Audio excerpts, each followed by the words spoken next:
Today, in honor of Martin Luther King Day being yesterday, I decided to talk about the career of a black wrestler. Now, I was originally thinking Powerhouse Hobbs or Booker T or something like that.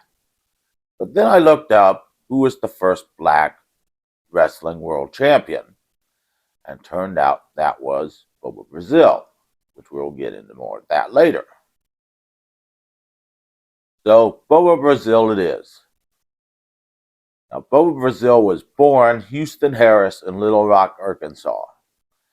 Father died when he was 7, and so he had to take on odd jobs to help his family get by. So he didn't have the nicest childhood. He later played for the Negro baseball leagues and worked in a steel mill, where he was discovered and trained to be a grappler and trained to be a good guy grappler or a face grappler. Fans' best friend. He originally debuted under his given name, Houston Harris, but then was billed as Bobo Brazil, the South American strongman, and wore a sequin cape stitched by his wife. But a promoter misspelled his name as Bobo Brazil, and the name kind of stuck. Now, this was in the 50s, and 50s wrestling was a lot different than 40s and 50s wrestling was a lot different than wrestling today, which I highly recommend people go back and watch 40s and 50s wrestling. That is quite entertaining. It is more like amateur wrestling than it is like professional wrestling today. It's quite entertaining, though. And everything was still kind of segregated back then. So he was mainly wrestling, when his career began, black wrestlers, due to the fact that he was a black man, hence why I'm choosing him for Martin Luther King Day. But he was so over with the crowd that he was soon wrestling white wrestlers and being allowed to go where many black wrestlers weren't allowed to go. And he had a 20-year feud with the original Sheik, not the Iron Sheik, but the original Sheik, which resulted in many bloody matches, and was one of few wrestlers to break the original Sheik's Campbell clutch. Now, you've got to understand how big a deal that was back then.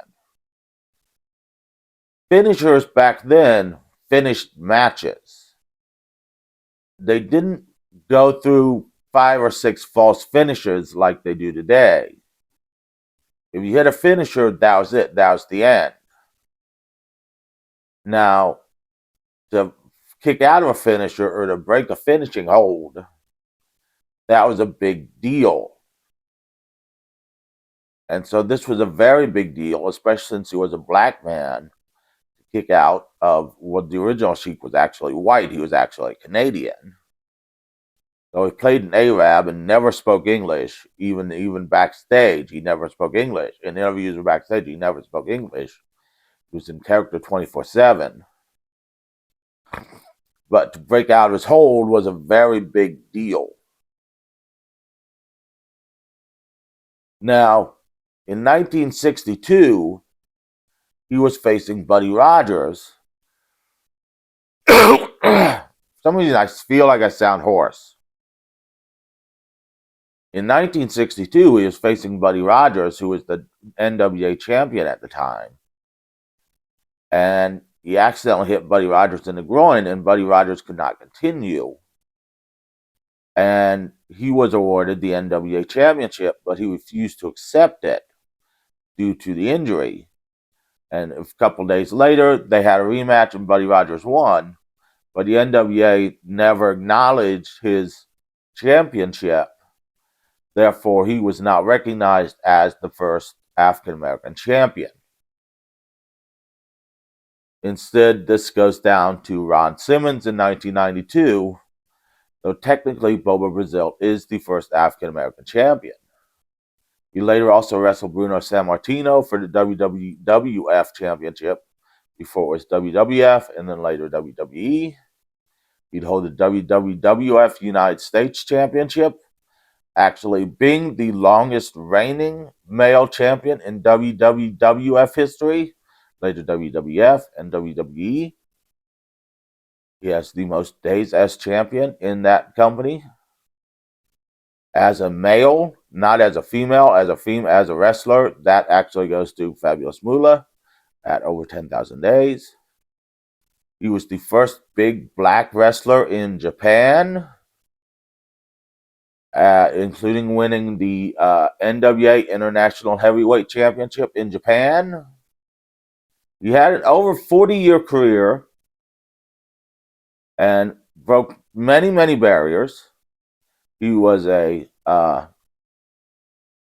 hero to Joe Frazier, the boxer, an inspiration to Joe Frazier.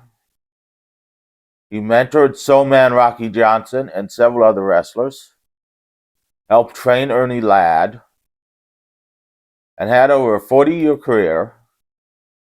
And in 1993, WWF, later WWE, introduced the WWF Hall of Fame to put Andre the Giant in it.